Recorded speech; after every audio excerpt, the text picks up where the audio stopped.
China shop. You're not allowed to touch the table. Hello, hello, hello. How's everyone doing? Hi, and nice. Thank you. She's trying to balance it. No, you're fine. But she's trying to balance it out, so don't touch the table. Don't even How are you? breathe over. Does it sound okay? Hi, good evening, everybody. My name is Phillips, and I'll be your host tonight. Thank you for coming out to the February Rhyme and Line.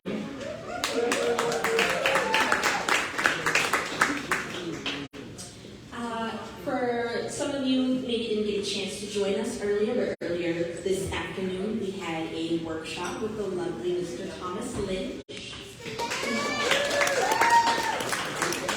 He's a long-time supporter of Rhyme and Line. We're very thankful to have him here with us this month. He'll be leaving us on Tuesday. So he'll also come up to the mic and share some work in a little bit. It's my hope that we can do some more workshops and invite some local authors and some local poets. Crazy. That help me, so We've knocked it over more twice. workshops like that here in the gallery. You got two. I recommend that if you're interested in that, go ahead and follow us on Facebook, Rhyme and Line, STJ. That's where I post a lot of updates. I'll put flyers out. I can either put you in the Rhyme and Line group where we share live stream and poetry and writing opportunities, or I can put you in the messenger group we have where I do direct asks, direct invites, things like that. Also, stay tuned for the different events we have here at Bajo el Sol Gallery. March is going to be a very full month of the arts and of research. The first one is Zirkelbach. Her solo show is entitled "Islands Do Strange Things." We've knocked it Miss down twice. That's one for you. One of the most renowned artists working and living here in the Virgin Islands. She's on our sister island of St. Croix. She's been doing a lot of exciting things throughout the continental United States and Europe. She's just in Guam, so she'll be back from that trip.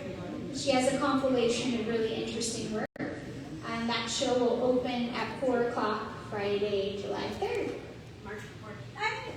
March. So the lovely Miss LaVon Bell from St. Croix will be starting off a very busy month here at Bajo el Sol. There's going to be a lot coming up in March. So I also recommend that you follow the Facebook page for Bajo el Sol Gallery. That's where we put out all of our flyers, and you'll be able to keep up to date with what we started with Rhyme and Line as per our new procedure. I'm going to let you guys know about the content warnings that we do here now. So here at Rhyme and Line, our first priority is creating an environment where we all feel safe and comfortable sharing and engaging with poetry as an art form. In keeping with this, content warnings allow for listeners to decide whether they want to engage with content they may find triggering or offensive. For works that contain overt sexual imagery, overt or implied instances of self-harm and suicide, overt or implied physical violence, and overt or implied instances of abuse, we ask that performers start their poem by giving a content warning that states which of the previous is in the poem, followed by a short pause of maybe 5-ish seconds, so that those who may need to can choose whether they want to encounter the content. Now, generally, so long as your work is not overtly violent in nature and not inflammatory to historically excluded groups, we don't do bans on subject matter here at Rhyme and Line. We just want to make sure that we keep this an inviting space where we all feel comfortable sharing and expressing. You all good with that? Okay, and with that, we can go ahead and get started. First up is our good friend, Mr. Thomas Lynch.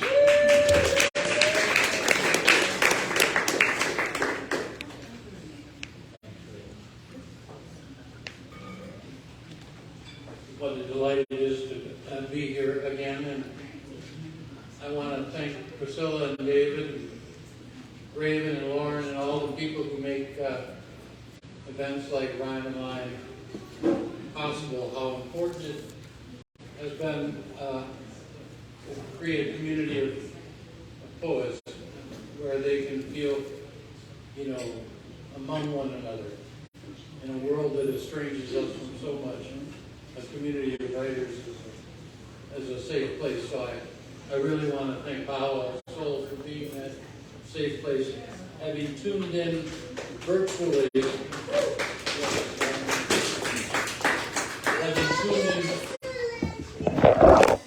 can call me Brad. That's two. I tuned in virtually when it was 2 degrees in Michigan and the ice was 2 feet thick on the lake, and they were ice fishing out of their pickup trucks. And I was down here reading sonnets with people in the sun. So it's a great place, and I'm very grateful to be here. This is a poem that was written here last year about this time. We were staying out by Fish Bay. And I know it's normal for you to see scarlet ibises, but for someone from Michigan to see a scarlet ibis for the first time, it changes everything. And then there was, we kept trying to go to church at St. Ursula's because my partner has a strong connection to the Anglican Church in Canada. And I'm a devoutly lapsed Catholic. I thought we'd go there. And then I got to thinking about scripture and virgins and islands. And this is a poem called The Beloved Apostle. Virgins and islands are implicated in every invocation of the name. Figure Patmos, or the Lesser Antilles, as in, woman, behold your son, or maybe son, behold your mother. Either way, Apocalypse and Revelations are the slow unveiling of love's grievous truth. The body's litany, reopened wounds, the eyes water. There's a catch in their breath. As when curtains open on an empty stage, suggesting dramas. It's complicated.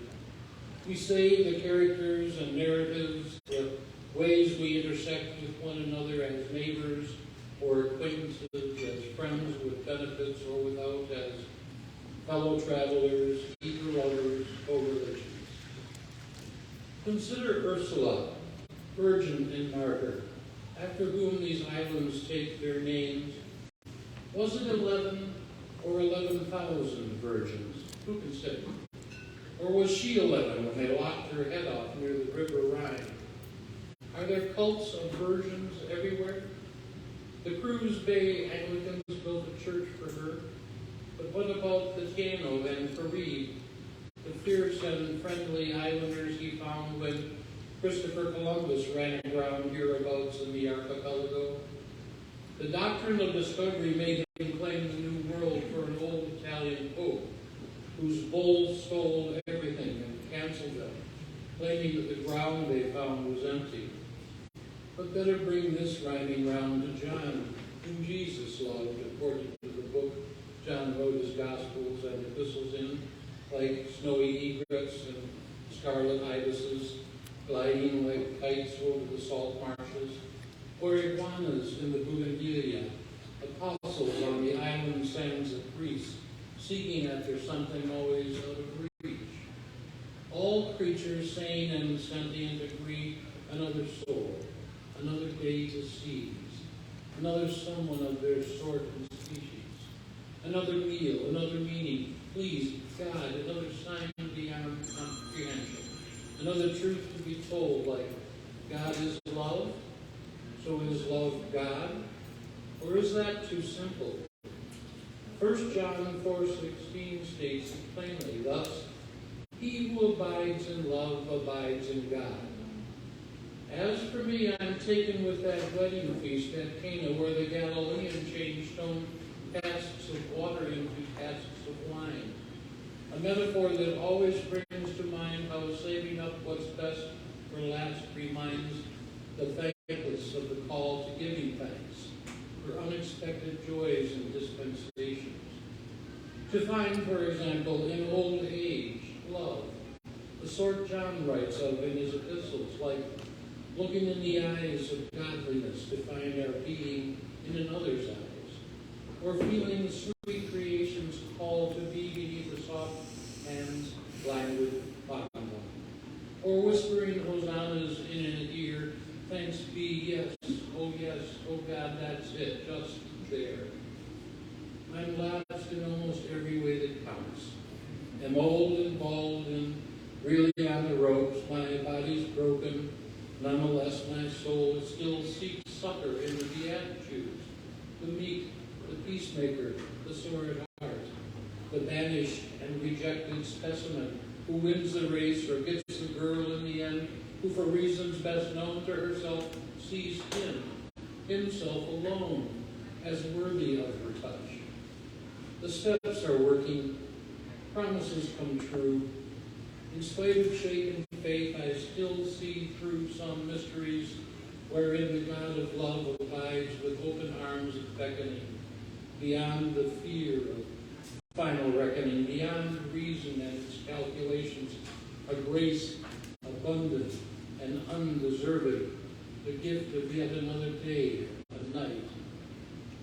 Lately I'm smitten with a theologian, the daughter of the manse and Anglican who learned to look for sweet redeeming in the faces of her fellow pilgrims, those she goes with, a sort of holy sojourn, the way your man on Patmos said he saw the fire-eyed Christ.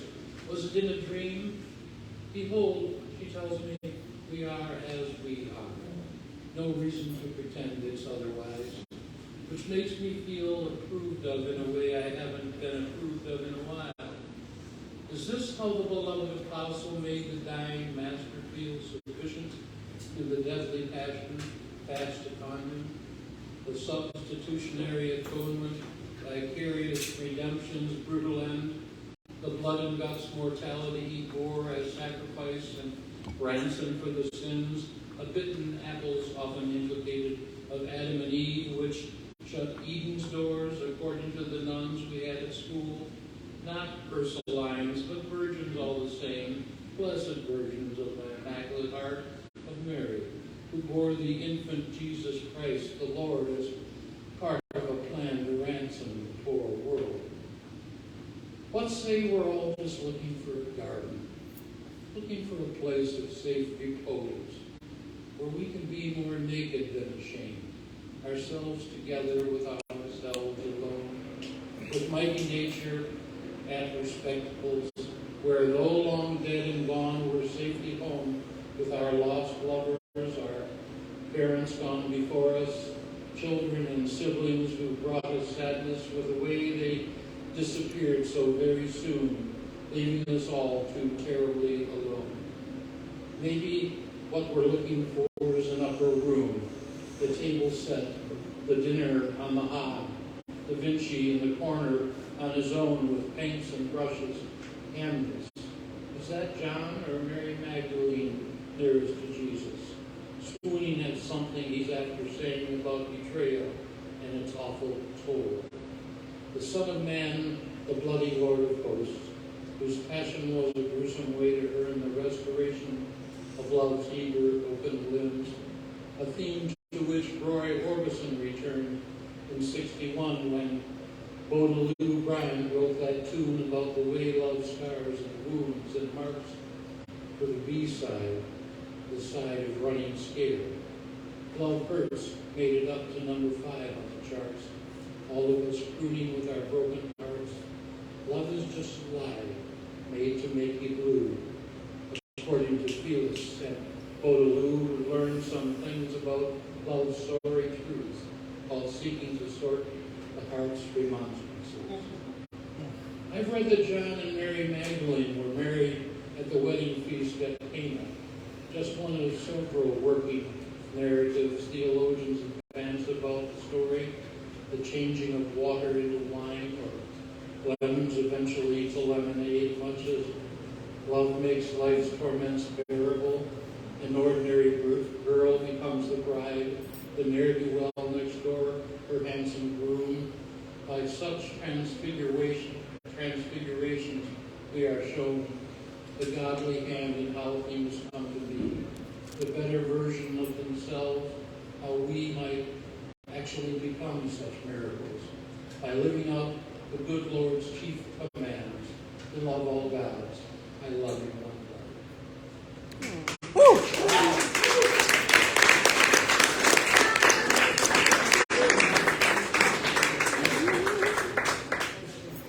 Thank you so much for getting us started, Thomas. Now, up next, we have Miss Pamela. Had I known that I was going to have to follow that. I might I need pizza. We talked about this. We talked about this. When she got I'm going to eat after I'm done.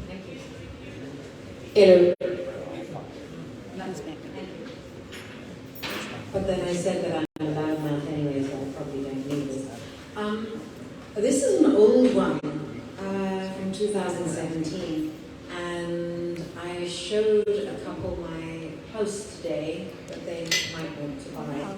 And in doing so, I told them about the damage that had been done to it in Irma. So this just bubbled to the surface. It's called the volcanic winter after Irma. And excuse me because I haven't read it. I'm reading it cold. I haven't read it for a long time. Breath, surface, swallow, like skipping stones. My pain, an anatomical study. Skin tightening around my eyes, temples, forehead. Throat constricted, invisible hand reaching upward and pulling inward. Another stone much larger than this, pushing deep down. Solar plexus aching. Now lips tingle, pouting, shoulders slump, sharp pain, shaking, arcing, electric pulse. And finally the tears come hard. Flash flood, a confluence of stimulus, agony, physical and emotional erupting, my own volcanic winter colliding with holding it together. The burden of being the storm anchor, just too much today. Seismic rippling, my husband sleeps alongside me, a salt awash and worn so deeply. Everything has shifted tectonically. Gaping abysses where I had strode confidently, eyes to the horizon, not on my next step. My own trail of tears, I wail silently. For me, I wail for all displaced people as we invite a deep breath into our lungs for fortitude and fatalism jockey now, neck to neck race. I need to slow down. I am running blind. It is so hard. This remembering to breathe.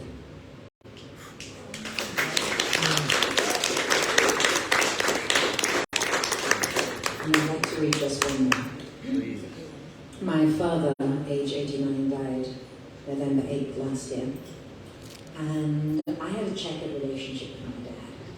I was a foul-mouthed, opinionated adolescent student anti-apartheid activist. He was a colonial Brit living in South Africa. We butted heads, to say the least. He evolved. He had no choice. He had two fairly, well, I was more articulate than my brother, although my brother's much more brilliant than me. But we worked on him. Chinese water torture tends to do that. So this is from October the 28th of last year. And he went on really fast, but I got back to South Africa. It's called Cutting His Hair. It is in the straightforwardness of a haircut on a stool on the front lawn, with the sun warming his now fragile frame, the great barrel belly my son loved to bounce on, a saggy, baggy memory of vim and vigor as hazy as a memory as the seaside hill across the bay.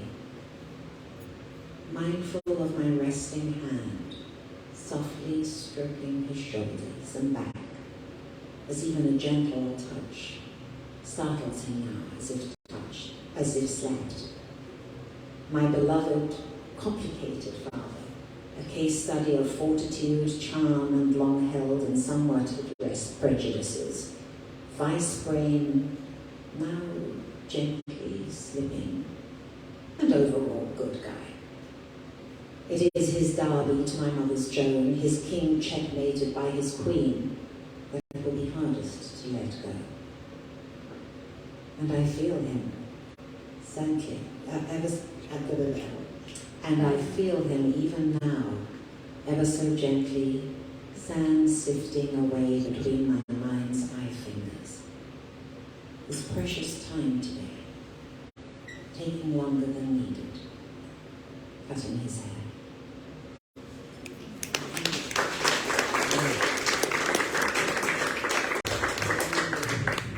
Thank you, Pamela. So now we're going to have a Rhyme and Line regular, Miss Nyda. Heyo.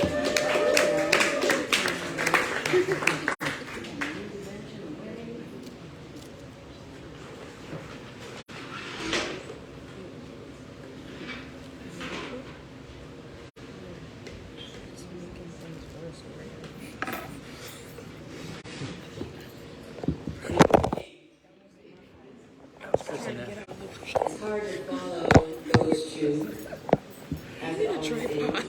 It's like four. Yeah. So wholly in the same vein, I want to talk about death. For the first round, you got other stuff coming, so let's get the heavy shit out of the way. Maybe if we do this. I think about death a lot.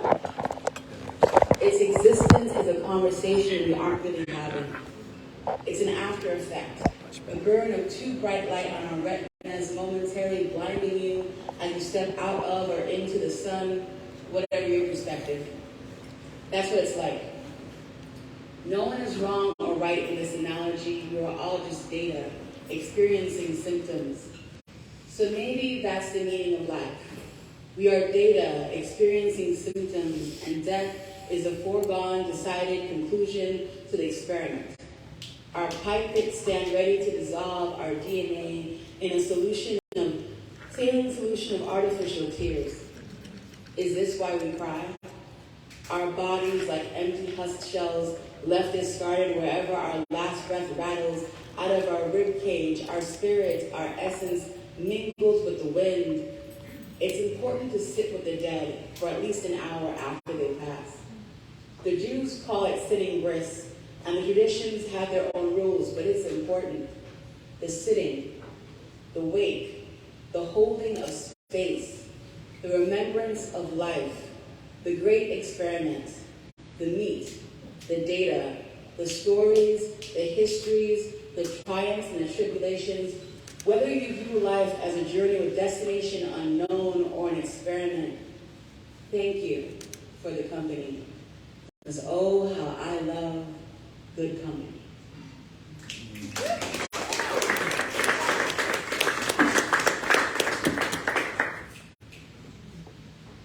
Now for the anger. To everyone who ever lost me, how y'all doing? Do you miss me? Do you suck your teeth when my name comes up in conversation? Do you still tell those same lies? You know, the ones about how I was the problem, how is being the victim going for you? So the ones that left me for dead, the ones that couldn't be bothered to get involved, the ones that called me dramatic. Has karma visited you yet? Does it hurt you to see me smiling, shining, striving toward goals you thought you had beaten out of me? To the men that fumbled me, damn, you missing out. I have slept for seasons. I have mourned the passing of my heart. What remains is your creation. Are you ready for the consequences?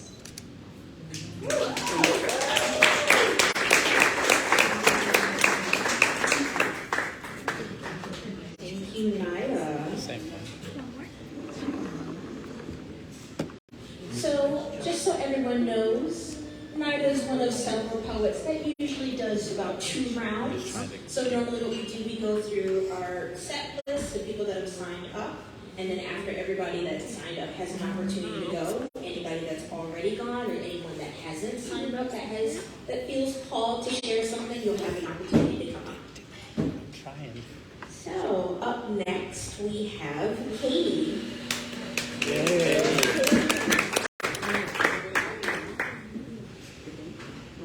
Good afternoon, everybody. How are y'all doing? We're doing great. So first I want to say thank you to Priscilla and to Raven for facilitating this and the great poetry workshop earlier with Mr. Tom. That was fantastic. And I also want to say you got some great bartenders behind there. Don't forget to tip them and take care of them, okay? So my name is Katie, and tonight I want to tell y'all, it's a little bit of storytelling, but it's a story about a place that I call home.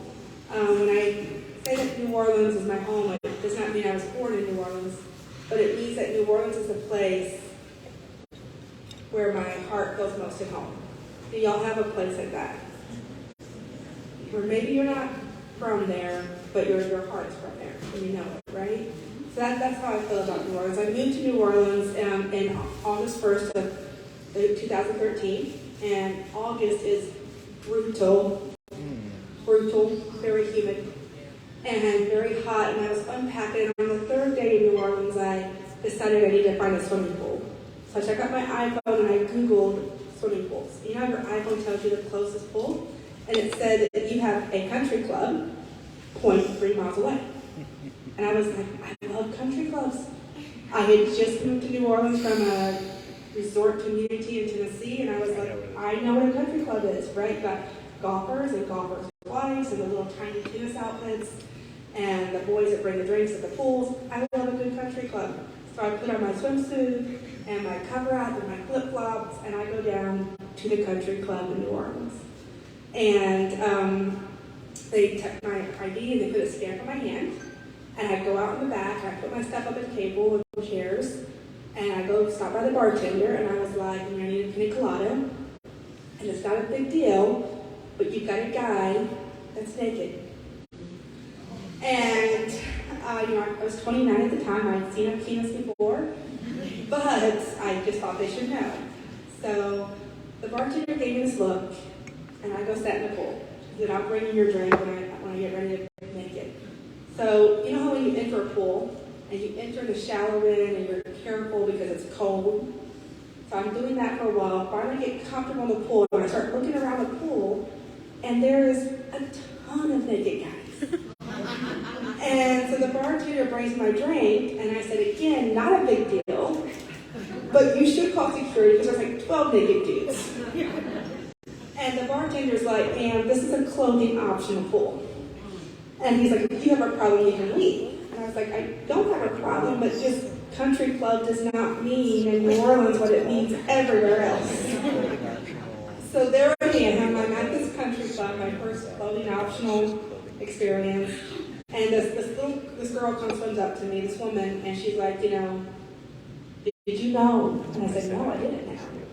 And she's like, well, my friend left, so I'm here alone. I'll stay, you'll stay. And so I said, yes, not only will I stay, but I just moved here and I need friends. So that's how I met my very first friend in New Orleans. Her name is Joelle. And she was amazing. We did everything together. And about 2 months into this friendship, we had signed up for a Zydeco dance class together. And she didn't show up. So I send her a text and she doesn't respond. And I call her, there's no answer. And about 6 or 7 days go by.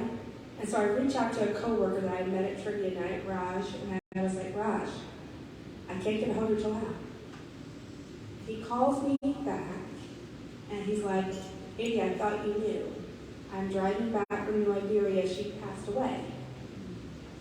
And all of a sudden, there I was, and I had all of this grief. I'd almost grieved for this friend, but I couldn't really grieve because her funeral had already happened.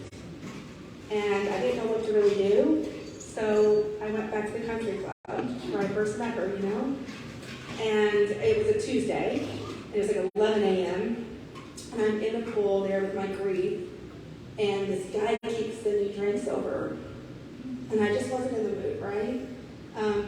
But eventually he comes over, and he said, his name is Jacques, and all this stuff, and I said, I'm just not in the mood, sir, I'm here to grieve. And he's like, that's okay. I can help you grieve all night long. And he did. We grieved like 5 times that night. And that is when I created something that I call grief sex. I highly recommend it. It's, there's something when we've lost someone, we have this desire to connect, right? And that's what grief sex is about. It's about connecting. And is it awkward at your great Agnes's funeral? Yes. But I will submit that your dad's second cousin is not truly family. But, yeah. So that's what I recommend for y'all. Try it. Let me know how it goes. All right.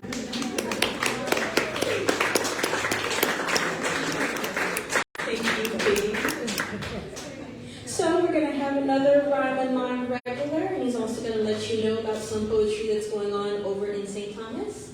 I hate hamsters. Hey.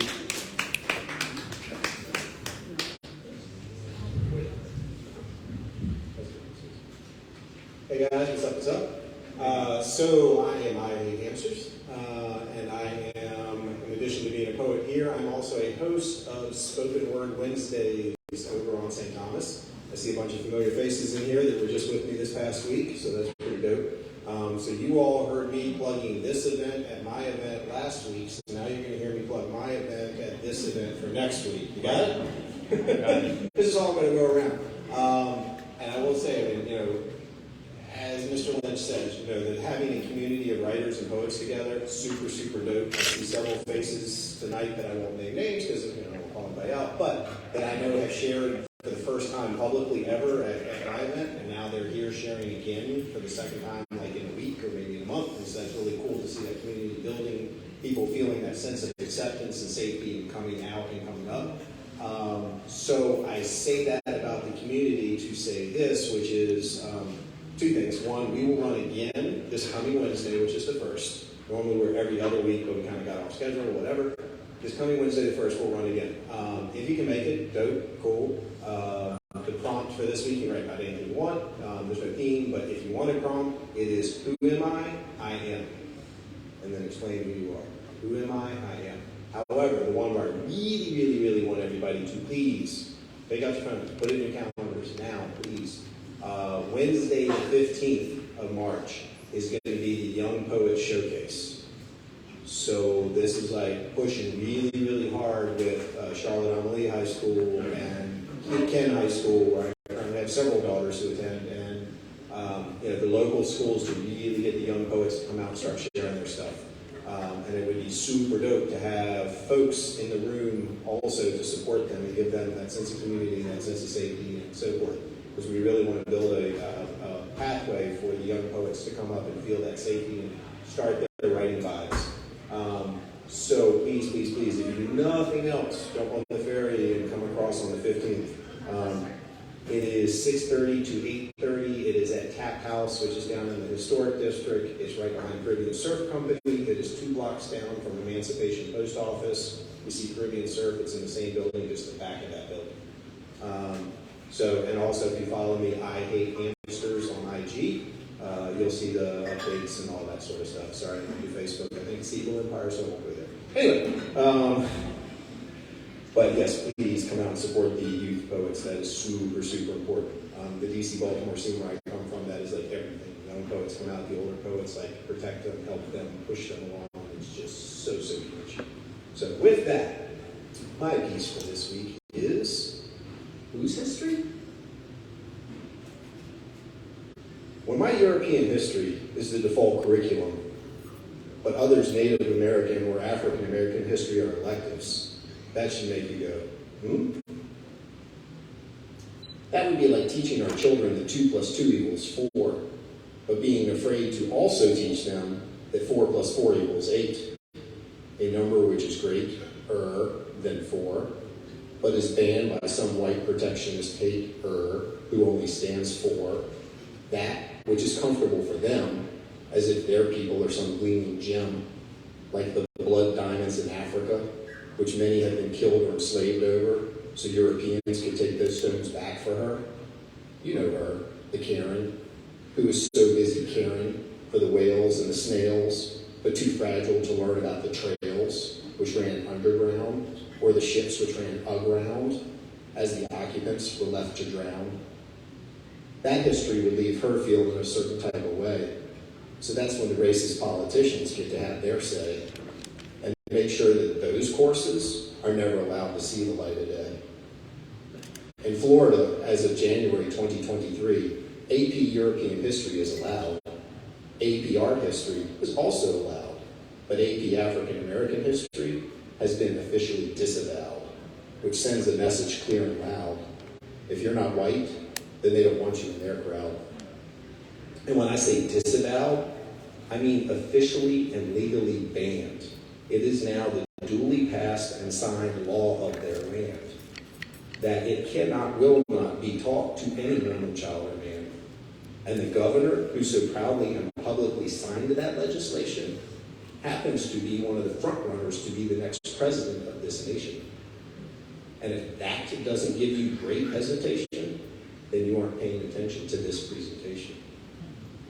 He's legally turning back the clock to a time when this country still lived under a rock, and the majority of its population growth came from ships landing at some southern dock.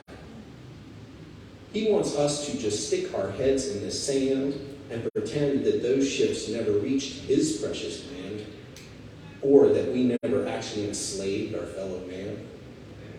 And I'm like, dude, are you serious? Did you hit your head? Are you fucking delirious?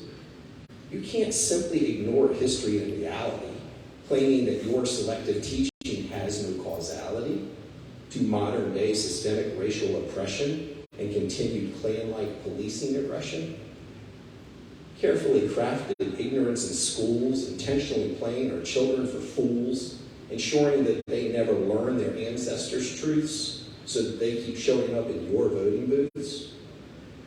One has to wonder how you sleep at night, so easily ignoring others' civil and human rights, thirstily drinking your own supremacy Kool-Aid, believing that somehow your skin color means you've been specially made by a false god that you hold up like some lightning rod, which you use along with your staff to bully your racist sheep into remaining asleep and blindly following you down your path. Knowing that if they ever receive an honest education, it would immediately bring about your ruination, causing you to lose your death grip on your white minority-led nation. So you make up some bullshit about classes, introducing guilt and feelings, so that you can continue to control the masses by pushing down hard on those school ceilings, never allowing their minds to grow and expand, learning the real history of this land, about how much blood was spilled in the oceanside sand, so that a select few colonizers could make some extra bands.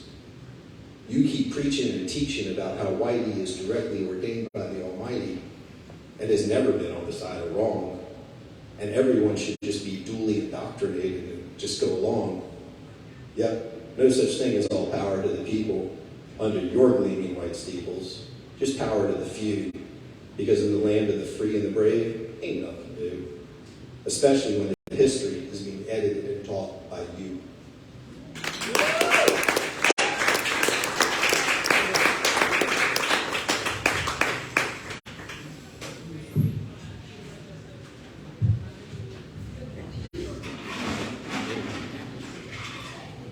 Thank you, ihatehamsters, and thank you for letting us know about those events coming up. I hope we all can make it.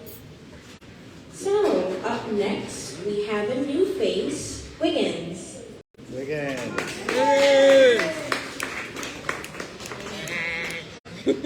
Where'd you get this glass from?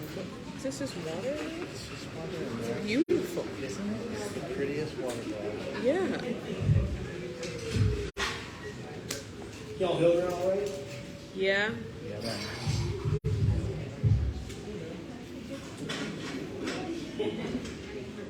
Just like to say thanks for gathering here tonight and participating in such an open The poem I have here today is called One of Love Deferred. We've all heard of a dream deferred, or what of love deferred? Where does it go? Does it wash away with the tides, destined for another beach? Is it a subterranean animal who lies in retreat and wait for sunny days? Does it die off to be reincarnated in another life? Does it sit forever and wallow in the halls of history after its moment has passed? Or does it lie in wait for those two souls to divinely connect and yet again escape purgatory? Or does it just simply live on forever in pieces, finding a home in the hearts and the souls of its creators, existing fully either in presence or in its absence? Or simply find a space in the back of the mind, residing in the lessons learned. Yeah.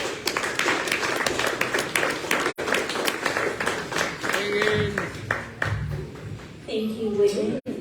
I hope that you'll, start to join us at more random lines. It's always great to see new faces. So I actually have a poem to share now. So I'm not good at titles. I don't know. I'll write a poem and within 2 months I'll have switched out the title for it 3 or 4 times over. So this one will probably, from now on, I'm just going to number them. I'll just number them. This one is called 86. It's all too heavy. It's all much too great to carry the burdensome weight of culture and expectation built from oppressive systems.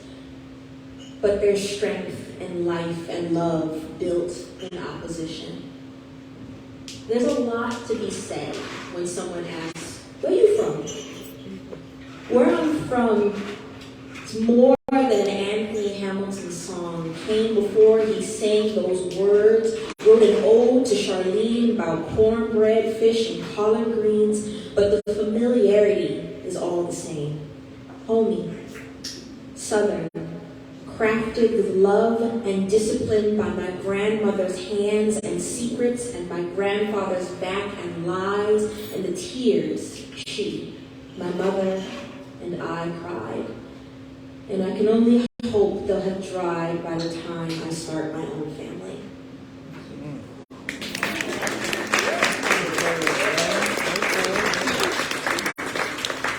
So up next, we've got a face we haven't seen in quite some time, but I'm glad that you're here. Danica. Hey.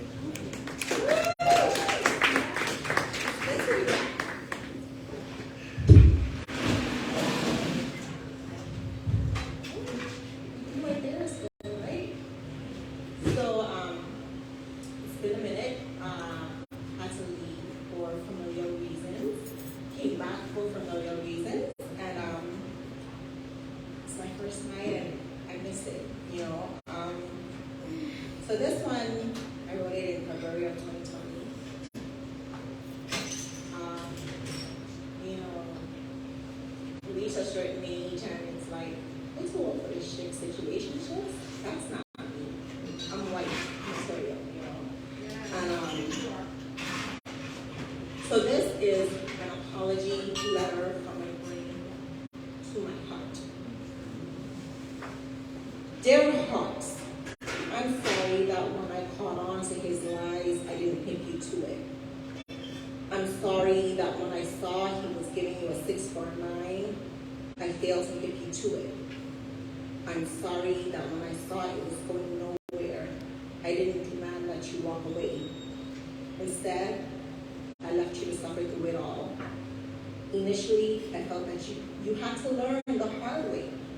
Initially, I had faith that you would see the light on your own. But I was wrong.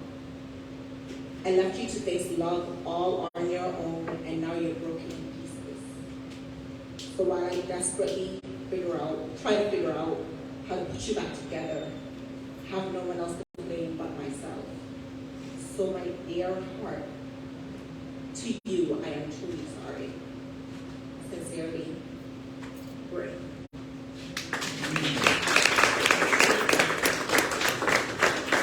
Thank you. Now we have another new face who joined us at our last run line, and I hope that we'll see him at more in the future. We have Earl.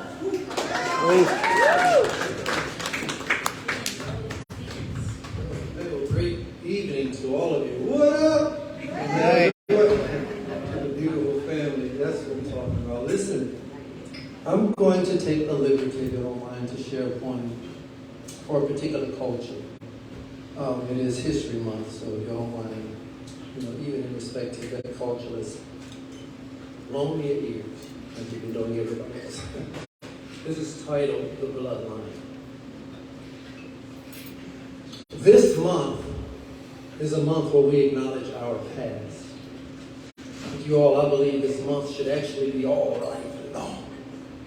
Why? Because our history is a history that's just that vast.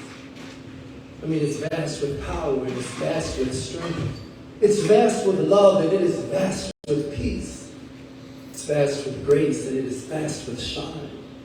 Oh, it's vast with so much authority because we were born in a powerful, powerful bloodline. And that bloodline is a bloodline where weakness could not dwell. A line where kings and where queens were born, where men and women had integrity and carried themselves well. A bloodline where love would overcome all hate, where we would make the best out of all things, even when all things weren't that great. A bloodline of power where we would climb up from the pits, overcoming all things like hatred, slavery, and every other weapon that would form against us brothers and sisters. Bloodline where boldness wasn't embedded deep, deep, deep within our genes too. Faith, love, humility, and grace. A bloodline that produced folk like Martin Luther King Jr. The brother that declared, I have a dream. And that dream was a dream that provoked peace to arise. In a time where peace seemed so far, none in between. The bloodline brothers and sisters where we were finally moved up from the back. The moment we were blessed with greatness, with a man in our bloodline who cared about and represented for more than just black. More than any one race, he brought us all peace. Every single race, all around the world, from the north, the south, the west, and the east, and everything in between. More than a friend and more than a stranger. The moment we were blessed with a brother who was born and laid in a manger. It's a bloodline where wisdom was given no restraint. A bloodline where we addicted the words I can't and replaced it with I can do all things through Christ. It's a bloodline that trumps the bloodline of black and of white. You see, I'm not here to just encourage one color of flesh, because neither black nor white actually matters. The only true color that matters is red. The blood of this man, our Christ, our King, who was born as a servant but actually reigns supreme. A king like no other who said, let there be. And there was. Could raise the dead, could heal the sick, could move mountains with his tongue. Could walk on water as though the water was as solid as this ground. Was crucified upon a cross, but not even death could hold him down.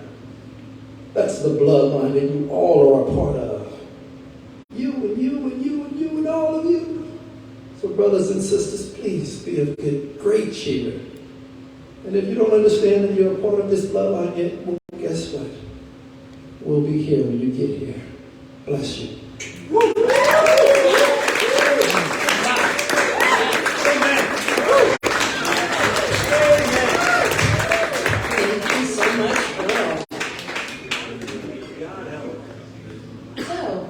We've got another famous face here at Rhyme and Line, Mr. Nathan.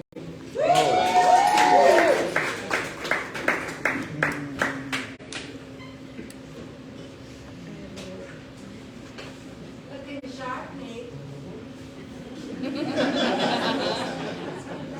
Change your shirt. It was a muscle shirt. Come on. It's kind of cute. Draggled from the ocean. I'm like busily working on another one right there, so I'll just do a short one that I wrote with the prompt from a stranger actually the other day. She said, "Give me like 10 lines on the word shame." So, do snakes fret in the mirror over blemishes they'll shed? Does that crossword to a stranger keep you tossing in your bed? Do we handle something sticky, confuse the residue with our skin? Do we know where our mistake stops and where we begin? They say you are what you eat, but swallowed words shouldn't really count. The memories of bad choices, calligraphy and lines on our face in the mirror, they're just ghost blood. Rattling their chains, trying to drown out the rhythm of your heartbeat. Tribute to a wasted feeling and a bad rendition at that. An unasked for rebuttal to I love you.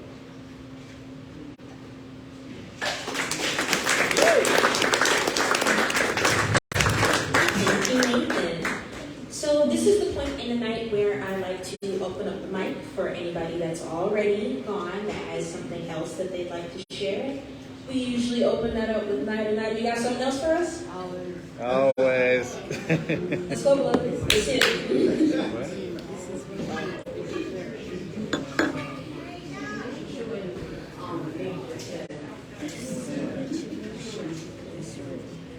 So I was supposed to be at I Hate Hamsters Poetry Wednesday, and I missed it.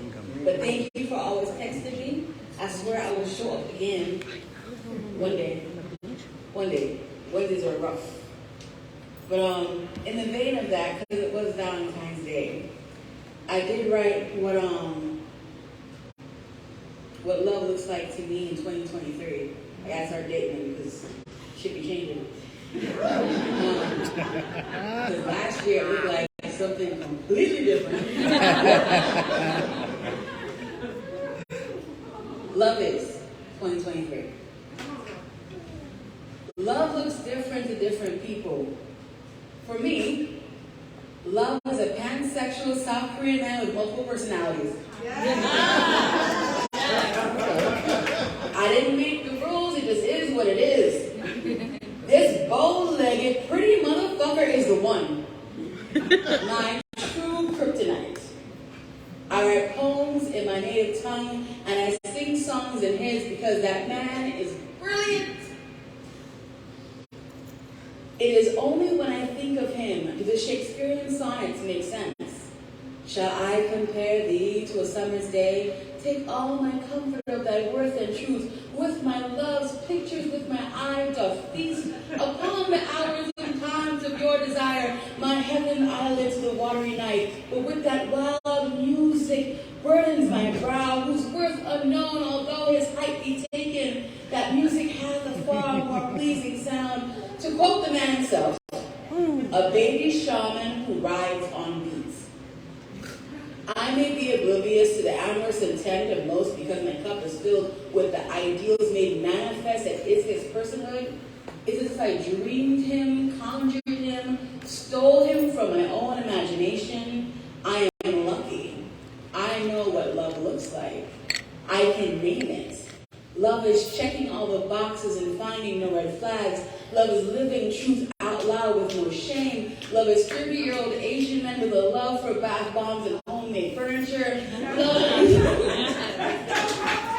Love is acts of service and words of affirmation. Love is holding hands through midnight walks in the rain. Love is concert tickets, grilled cheese sandwiches, and punching zombies in the face with no fear. Love is orange hair dye, tangerine-flavored kisses, and the playing of piano in the background, the sound of laughter and breathless moans. Love is him. His simple perfection, his mile-long stare. I am lost in the observing of him, and on days when the world is too loud, I take comfort in his calmness. To love him is to love myself, and I hope to never leave the magic shop. Judge me if you want.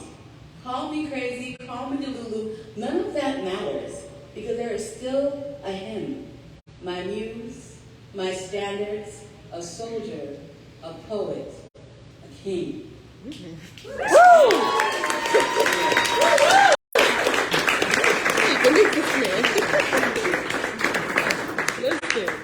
you, Nyda. Katie, I believe you also had something that you wanted to share. Yeah. All right, so this was inspired by an interview I heard Bono give, and Bono was talking about how everything has a sound. Even like things like emotions, just everything has a sound. So I call this the sound of grace. I don't really have a content warning except for I can't really sing well, so that's my content warning. Amazing grace, how sweet the sound. The writer of that song would describe his own self as a wretch in the very next line. He isn't being dramatic, just self-aware. This wretch describes grace not as how savory the smell, not as how pleasant the sight, not as how unique the shape, or how warm the touch. No, he describes grace as a sound. What is the sound, I wonder? I know what grief sounds like. I know what a broken heart sounds like. I know what loss sounds like. But do I know what words like grace, or hope, or the future, do I know what they sound like? Amazing grace, how sweet the sound. The sound of grief are the sirens and the lights and the death toll as the number dead in Turkey climbs to over 20,000. And the bells toll for their dead like the mother who toiled and labored but will never get to meet her babe. The sound of a broken heart is my 7-year-old nephew Jimmy asking me last November why his daddy had to die. The sound of loss is the sound of the 2 minutes I wait for the results of the pregnancy test 1 month before my 40th birthday. And it's the sound of the sob in my throat I get when I realize I'm never going to get 2 lives. These are sounds I recognize and sounds I've heard more than once. Amazing grace, how sweet the sound. Maybe the future sounds like no justice, no peace, chanted by a 9-year-old girl named Sarah, marching in a Black Lives Matter protest in southern Louisiana. Maybe I don't have to give birth myself to recognize that this generation we have all birthed will be better and care deeper for each other. Maybe hope sounds like showing up, the sound of showing up to live my life, to love this life I have right now, the sound of whispering to myself and to my body, I love you, who you are becoming. And grace, maybe grace sounds like when I show up among other people who are also grieving and losing, who are also loving and living. Maybe, just maybe, grace is that sound of belonging, that sigh of relief that I can be a broken human being and still create beautiful things. That sound of relief, of belonging, that's the sound of grace. And it's here. It's here tonight, in this space, all around us. Can you hear it?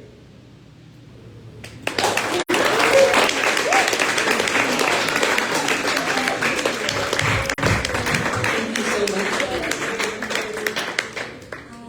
Mr. Rutnik, did you have something you wanted to share? Thank you. All right, Andy. Next guy, Andy. Good evening, everyone. Good evening.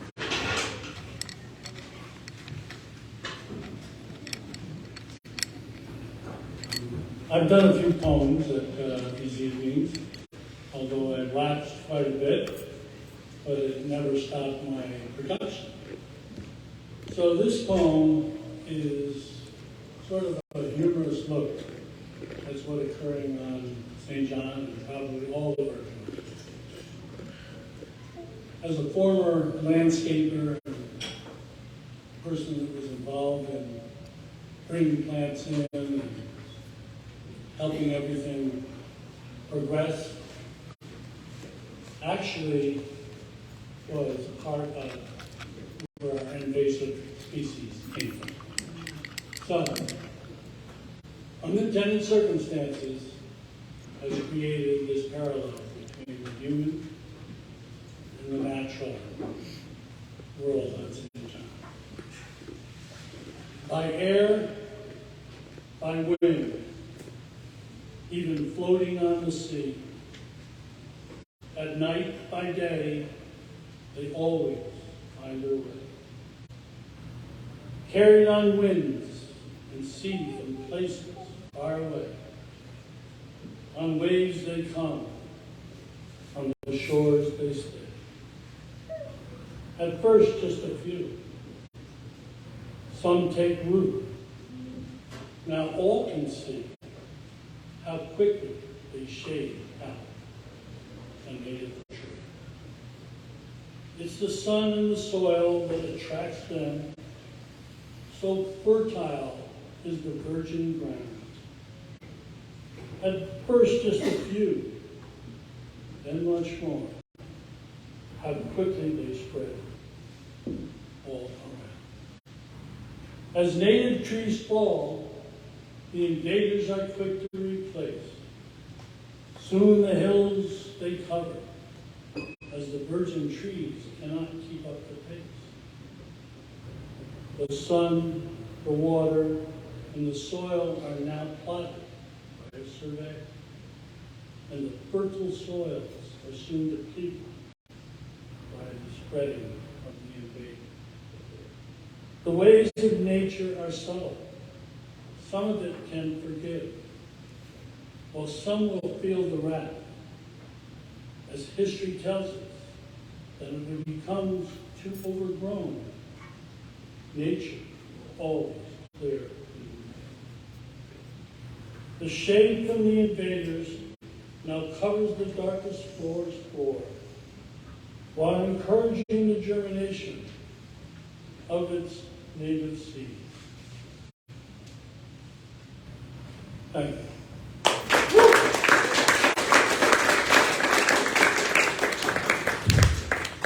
Thank you. So, up next, we're going to have a couple of poems from Kim. Nice.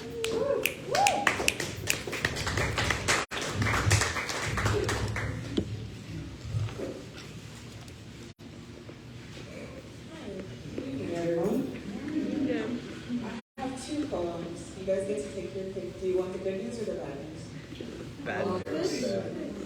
Do you want the good news or the bad news first? Bad news.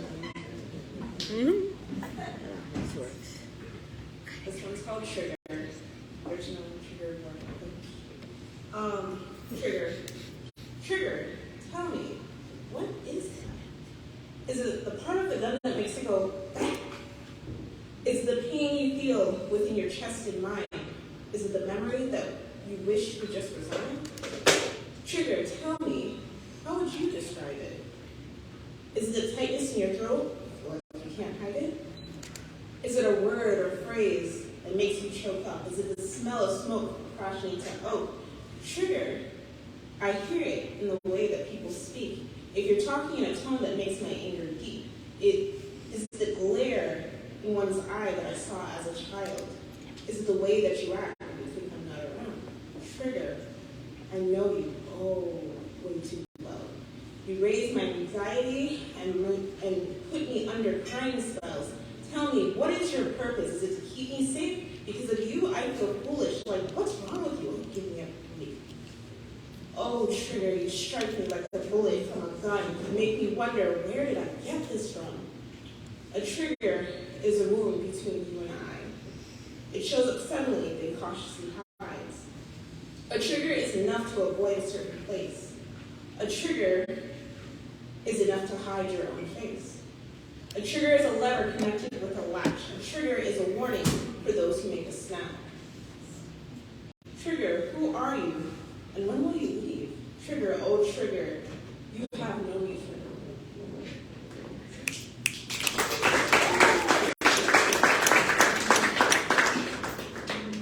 Okay, so we're all happier. After the rain comes sunshine. This was actually inspired today by the weather because it was so sunny. After the rain comes sunshine. Even though I was doubting out, I'm doing all right now. Arguing with loved ones seems immature and petty. The anger left me stressed out and sweaty. But after the hurricane comes togetherness, community. We hug a little tighter and we thank God we have you and me. We take each breath of air for granted. Our blue beach barely gaze at in passing. Every moment of our lives are so precious, even with some difficult nights that seem treacherous. Because it's always darkest before the dawn. While I'm feeling my saddest, I look for my favorite song. I'm mad in 1 second and smile in the next. The people in my life has my best interest. I say this to say that when they are there, I just sow in thoughts of despair and real hope lies here. After the sunshine, the vitamin D kicks in. I feel the serotonin bring me joy once again.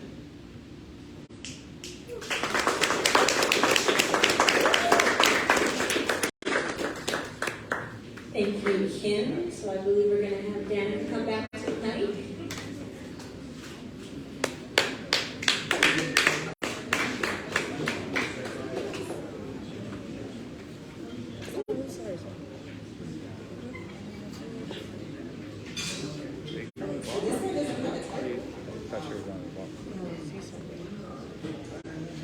The good old adage of we look good together. And for the record, we do look good together. But not just in appearance. Intellectually, motivationally, goals, drive. Yeah, we look good together. Just the same, we fit well together. As if our bodies were made for each other, hand in glove. Deep in the crevices, you fit so perfectly as your volcano erupts and flows into my canyon. Yes, we fit well together. Breast to chest, breathe in, breathe out, a perfect match are we. Run your hands over my curves, for I am your canvas. Paint me with a combination of your love, lust, and desires. Get lost in the rhythm of us entwined like vines. Let me taste you, all of you, from your kisses to your juice. I'm hungry for all of you. I oftentimes wonder, what do we taste like? I'm sure we taste just as good as we look. And oh, do we sure look good together? And feel good together. So I guess it's safe to assume we must taste good together.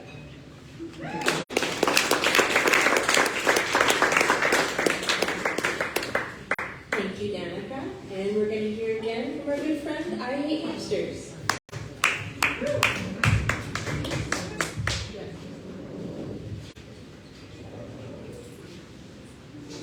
So, we're going to, Nyda, just give you fair warning, you won't come back, you got to come early now. This is last week.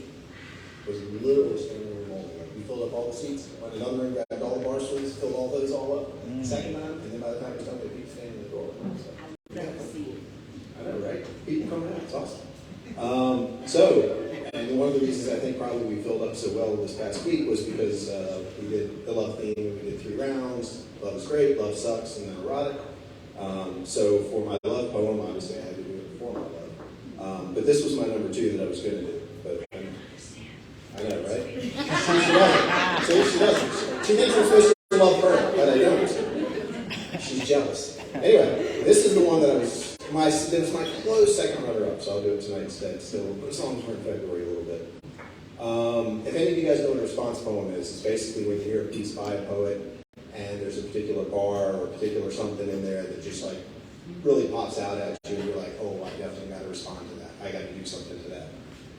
So I got a buddy of mine, Hakeem Jamal Rollins, who's up in New York. And he had a bar that said, what good is loving people if they don't help you in your obvious time of need? So, okay, I got that. I can do something with that.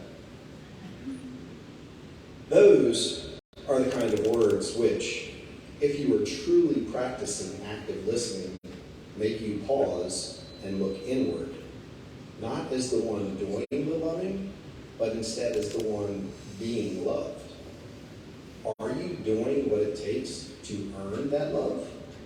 Are you showing up for your village before push comes to shove? Do you show them, not through words, but through actions, that you have their back for their safety, their benefit, and not for your personal satisfaction? Do you leave any room for doubt in their mind that they can count on you, and not just in those critical times? Are you there for them, rain or shine? Just as your listening should be active, so too must be your loving. Do you tell them that you love them often enough? Are you paying attention to the important little stuff? Ask them if they're okay. Check in with them at the end of their day. Send positive vibes their way. Message them. Nate, yo Nate, my brother, I love you. Love you. No matter what I personally may be going through, because active loving isn't about me. It's about watering your community's roots and ensuring that together we all have the strongest tree. The words ride or die have become so cliche that most who utter them sit back and watch their tree get turned into meaningless paper mache. Instead, Imagine knowing 24/7 that you live in a space where your safety net is always locked firmly in place. The chances that we would take, the opportunities for ourselves that we would dare to make. Now imagine giving that gift to another, someone you so casually greet as brother. But are they your brother? Do you give them the same consideration that you would give to your own mother? And if you are, do they know that that's where you have set that bar? And I don't mean just assume. I mean, do they know that you've got them even when you're not together in the same room? Too often our masculinity tells us to appear strong, practice the bro code, while silently that relationship begins to erode. Screw all that. Why are we so preoccupied with keeping love stashed under our hat? Are we trying to support them? Or worried about protecting ourselves, keeping our emotions bottled up on the highest shelves? Those we love die unexpectedly every day. And by then, it's too late to say, brother, I love you. I'm here for you. What do you need me to do? Not asking when, not asking why, not waiting on them to show the cracks in their sky. We need to be looking for those cracks through our own eye. If we are actively loving, then we are also actively listening. We should know when they're struggling, using our ear to get beneath their veneer. If they know that you receive them without judging, then they will feel safe coming to you without begrudging. Their inner societally conditioned voice, which sometimes make them feel like they don't have any choice, about holding all that weight on their shoulders, carrying their boulders like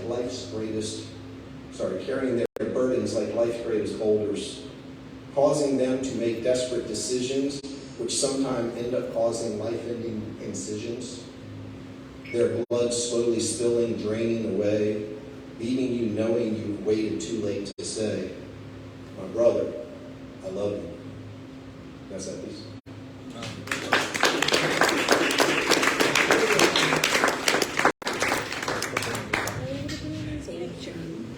So, do we have anybody else in the audience that has something they feel called to share? Me? You gotta raise your hand. I have to raise my glass. Raise your hand. Good evening. My name is Suzanne, and I am from Canada. Well, a Canadian poet has described as, my country is not my country, it is winter. So I'm very grateful to be here in February. I'm not a poet, but I have a poem. I'm an adult educator for the Development and Relief Agency of the Anglican Church of Canada. And we've been very much engaged in working with partner organizations in and around Ukraine for the past year. And as you know, yesterday was the first anniversary of the latest invasion of Russia into Ukraine. Now, as an adult educator, when I get behind a mic, I want some audience participation. So, before I read this poem by a Ukrainian poet, Serhiy Sadan, I'd like to ask you a question. The title of the poem is Take Only What Is Most Important. Some of you may have fled natural disaster, or some of you may have not had that experience. But if you had to take what is most important, what would it be? Shout that out.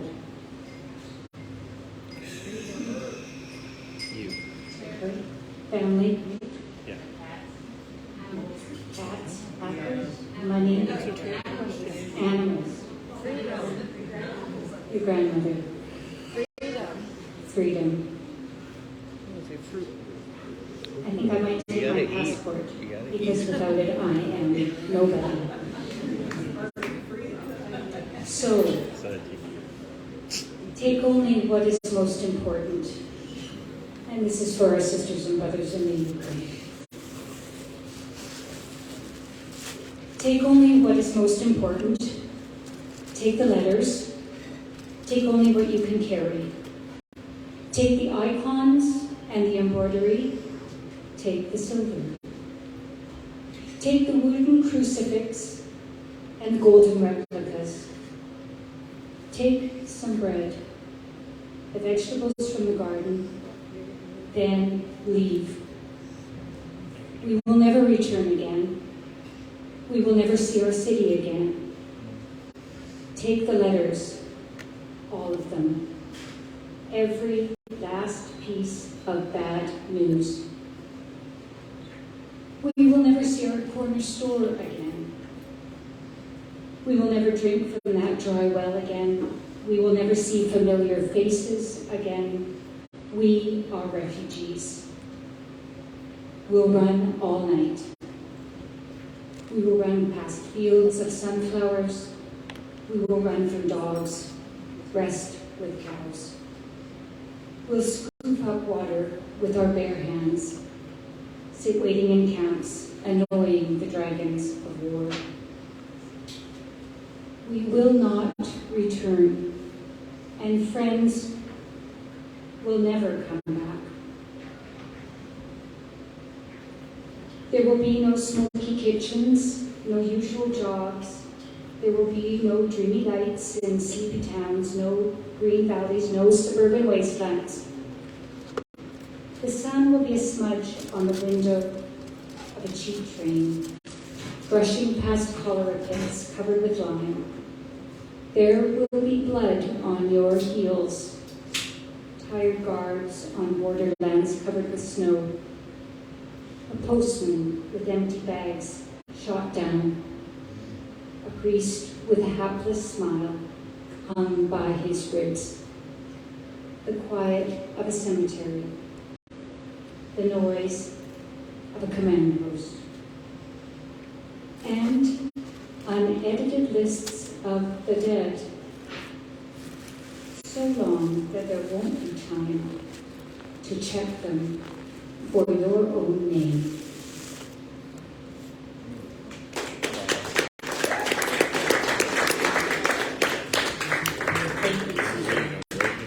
I believe we have a new person that wanted to come up. Yeah, that's me. I don't want to. Of course.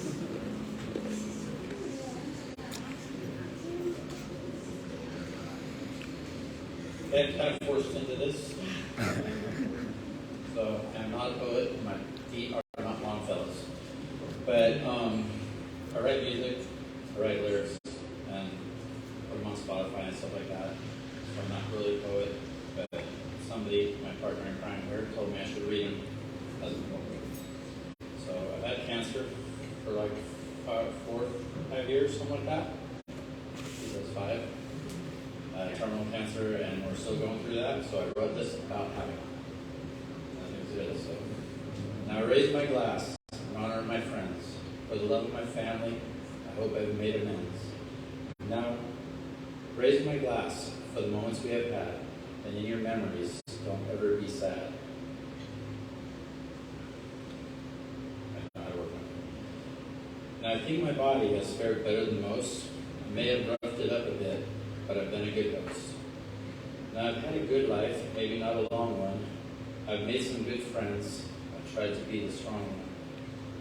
Now, I raise my glass in honor of my friends. For the love of my family, I hope I've made amends. Now, I raise my glass for the moments we've had, and in our memories, don't ever be sad.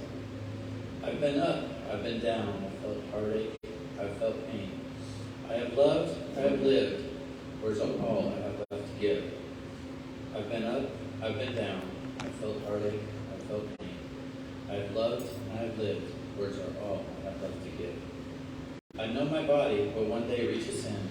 I'm going to use the rest of it to enjoy my friends. I'm going to take this whole body, I'm going to ride it till the end. I will die with dignity, no burden on my friends. Now I raise my glass in honor of my friends. For the love of my family, I hope I've made amends. Now I raise my glass for the moments we've had, and in our memories, don't ever be sad.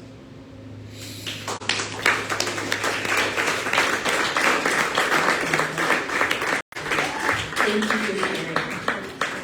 So, do we have anybody else in the audience? Wiggins. So we got a few poets in the house.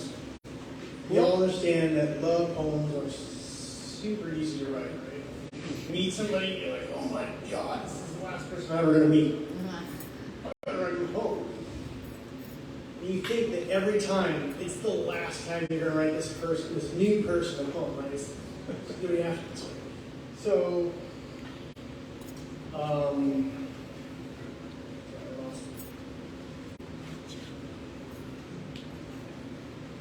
So I wrote this one called Love Poems. A love poem about love. Maybe we write love poems not for another, but for ourselves. The words, a roadmap, not of just where we are, but a map of where we wish to be. Words with such intention and penetration cannot be written in vain. They are for the sake of love itself.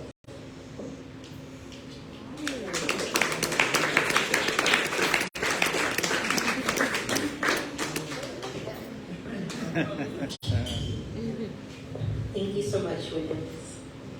So, you have something you want to share? Nice.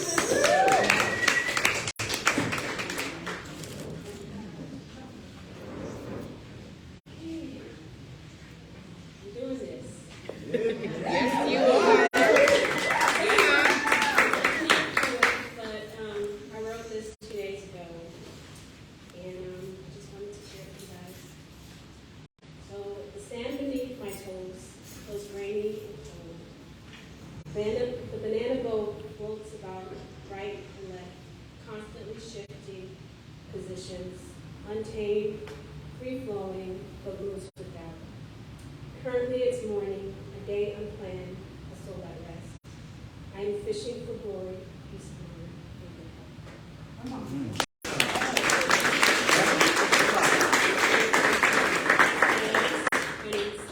Sorry about that. I was invited on my friend's story. Thank you for having me.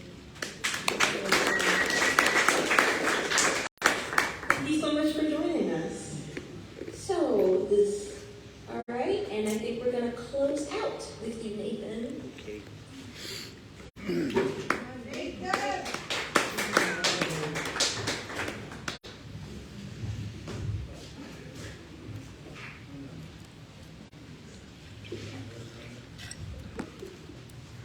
Okay, since I'm the last one, I'm going to do like an epic ballad, right?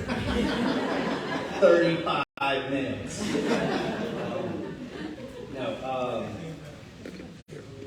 I always fucking do this. Like, I'll ruminate on an idea for like a week leading up to Rhyme Line, and then the day of, I'll put it in paper, and then we get here, and I have like a half-finished piece. So, yay, unfinished pieces. I too, like the lovely Katie from the Cajun Coast, and this past week, it's really hard for us that leave home, it being our carnival, and yeah, that draws, and it's pretty deeply ingrained.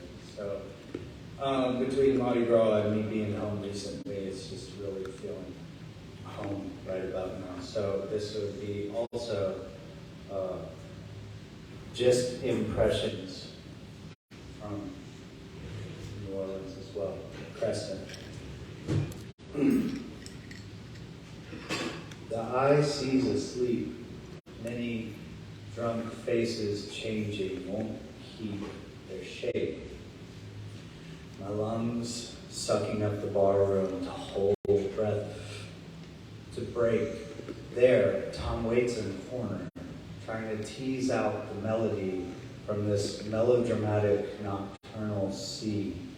There, old woman crooning into a bottle, performing for night's company. Slow shuffling feet, stupid gait, so heavy with the spicy weight of the chef's preferred gluttony, divine.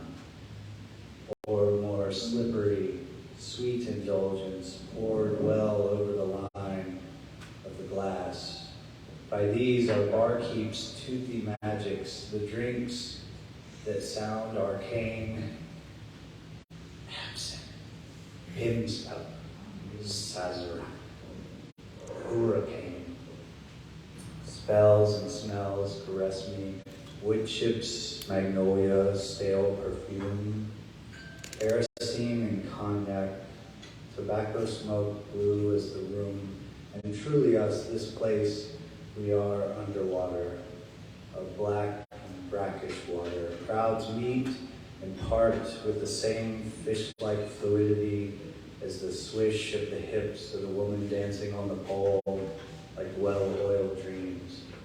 Each trill of laughter stitched into the next, no seams in this tapestry, which of course is made of velvet, purple blue, old, crumpled, worn bare in parts, but in others the regal hue of that leering Dionysian tongue, lustful, swollen, desperate, looking for another song sung by pirates? Yes, pirates, buckling and swashing down these cobblestones, by hungry, perfect visioned thieves waiting for you alone, with your foreign trinkets, the gilded pretties on your wrist. They don't belong here. Tarnished too quick in this bayou water.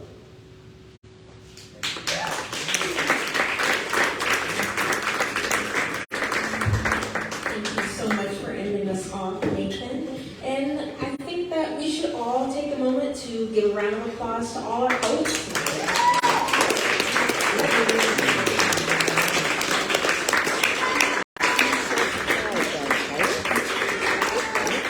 I say this every time, and I mean it more every time. It means the world to me that you guys take time out of your evening to be here, to share this space, to share our art, to enjoy the poetry. Thank you for being here, and I hope that you can join us for the next one.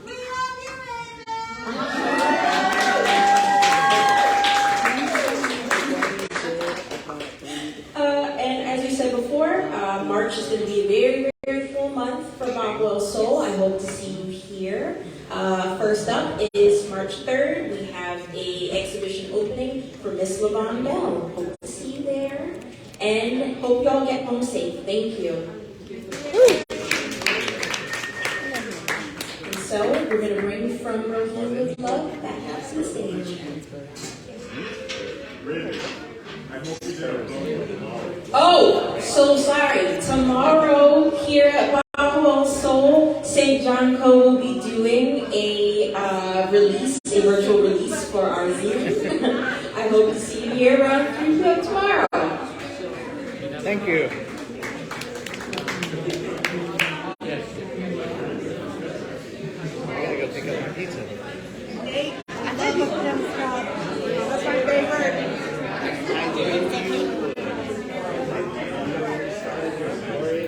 I'm a go. They're gonna see us partying. And then the music.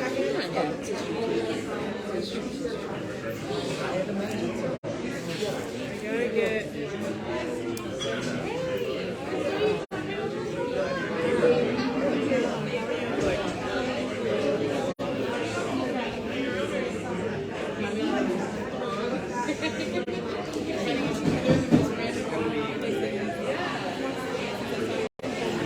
I know.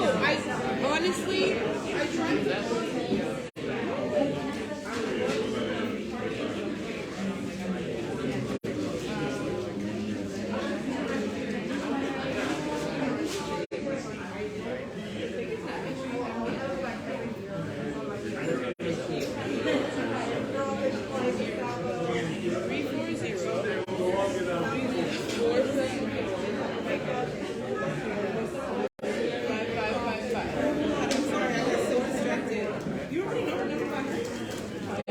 very easy.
I thought it was a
buy my car.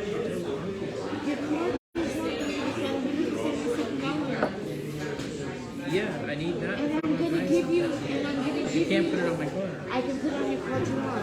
I'm not worried about it. I got money. I got money. He's starting to eat. We're gonna eat. I got a $100. I can pay with $10 fees. Mine is $50. Probably just get a feature, right?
Let the music play on. Everybody sing, everybody dance. Lose yourself in wild romance.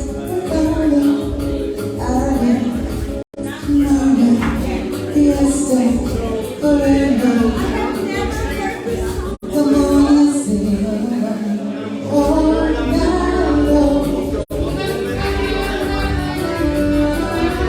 All night long.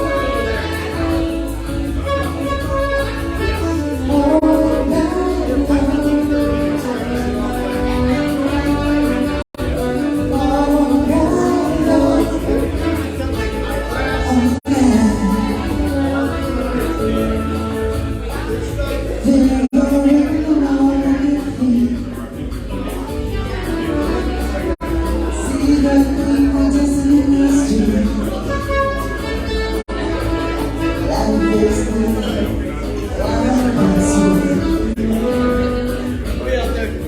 let the music play on.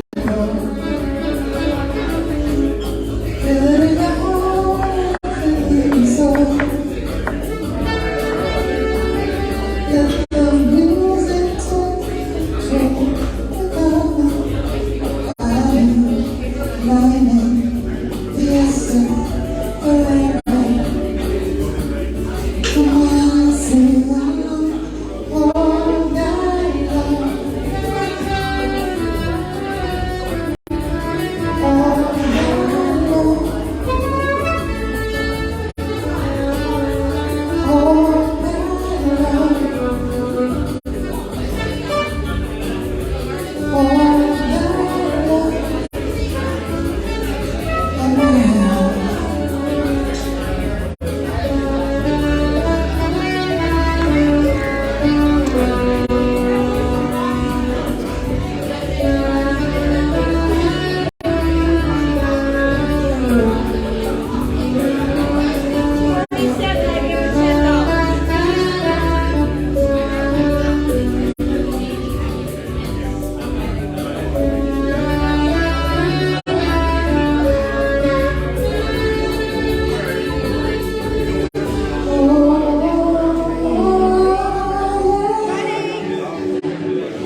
Club.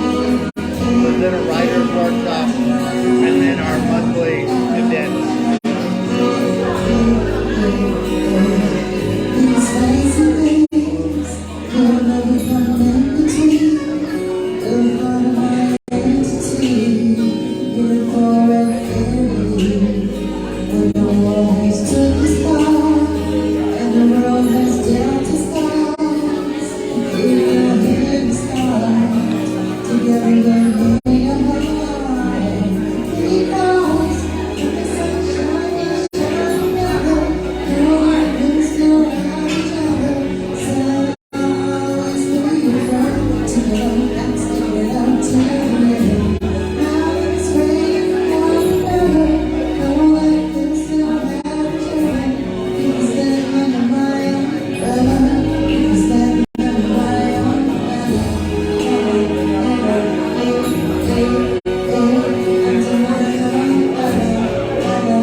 Did you ask them why? Yeah.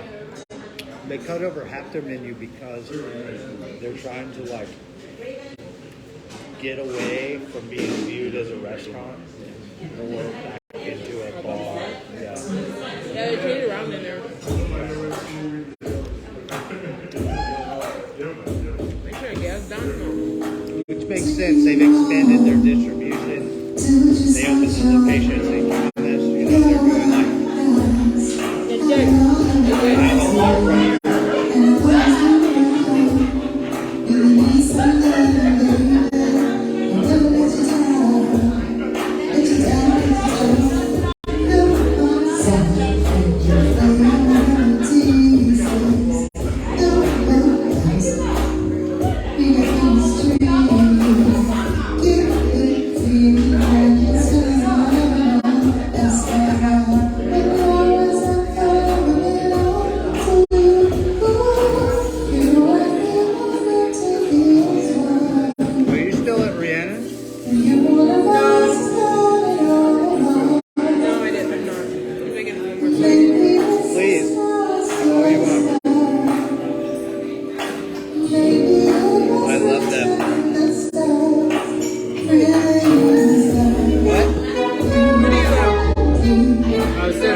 the fuck out of I fed you. I thought you meant I ate drink. I was like, who's drinking margaritas, man? This ain't gringos.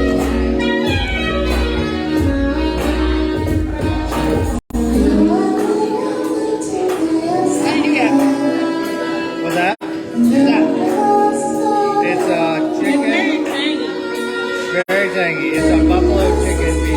That was nice. Please. I didn't even know I liked the flavor.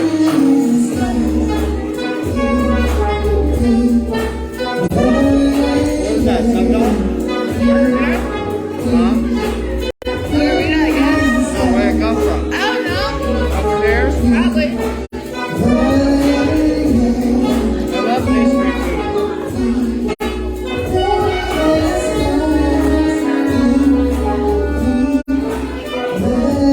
Get in there. I'm a baby. What does that even mean? Please do it for me. Oh.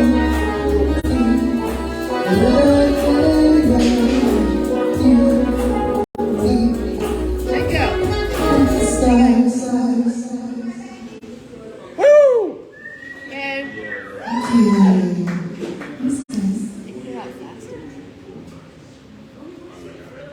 you have a salt and pepper drink. That looks good.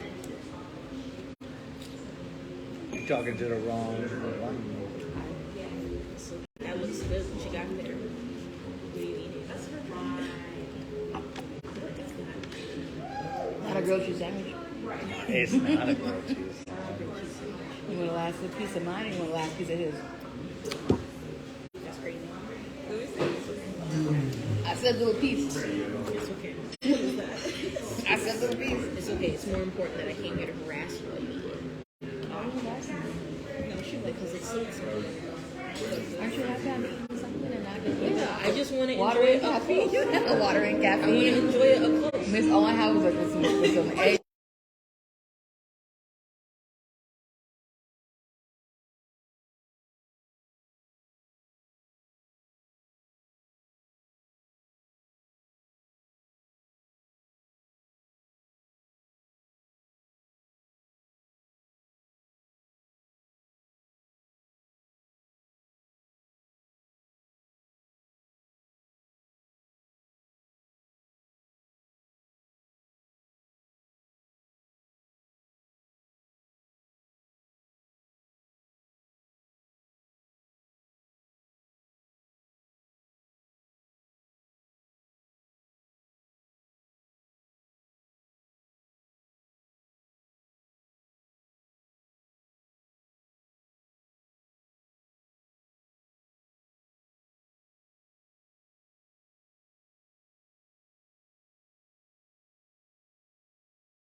baby side.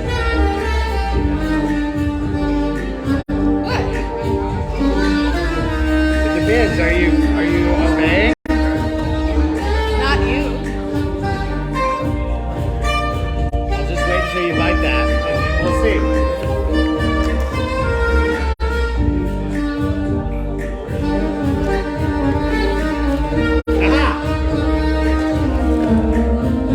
There's cheese on me.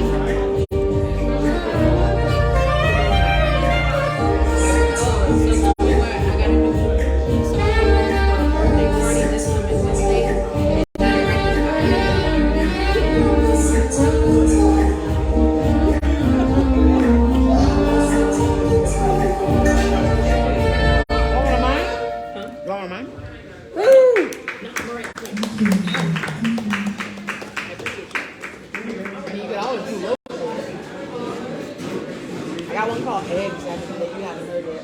Only person who heard is I am. No. All right. Eggs is good. I Put the vibe out there with the people. What's for you, Captain? Oh, we got requests. We got requests in the house.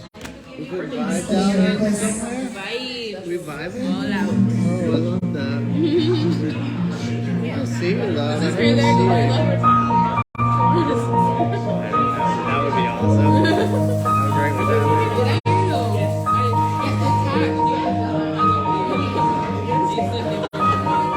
Did you really?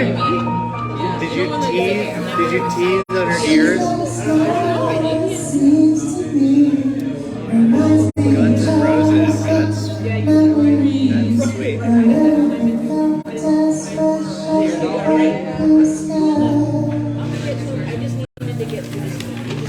Would you get a gold now? Technically, I got a gold license. Oh, that's cute. Let me tell you something. There's a couple of meetings. Yeah, a little brand, but like, yeah, I stopped it. My this stuff, she was the stupidest all the way through. Everything, I mean, if you got it in golden hour, I know it's too big. The cheapest thing in there was like $12.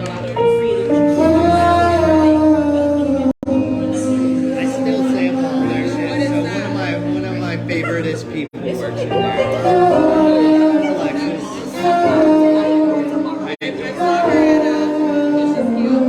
She's super rad. She's one of my cohort, my yoga teacher training classmates. I think she mentioned that. Yeah, she's rad. I did some photography for Darcy Dow? Yeah. Yeah, on the beach. Nice. And she was there. So we met. And then I saw her the other day when I went over there. Yeah, she's cool people.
I got everything I want.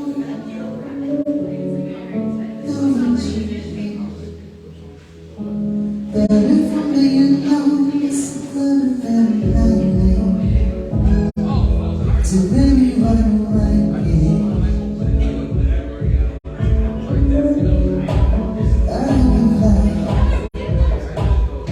So I looked off the cold.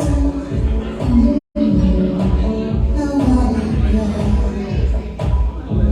Nobody even noticed somebody didn't like me. And I kinda thought they might be. I had a dream. I got everything I want. But when I wake up, I see you and me in the city.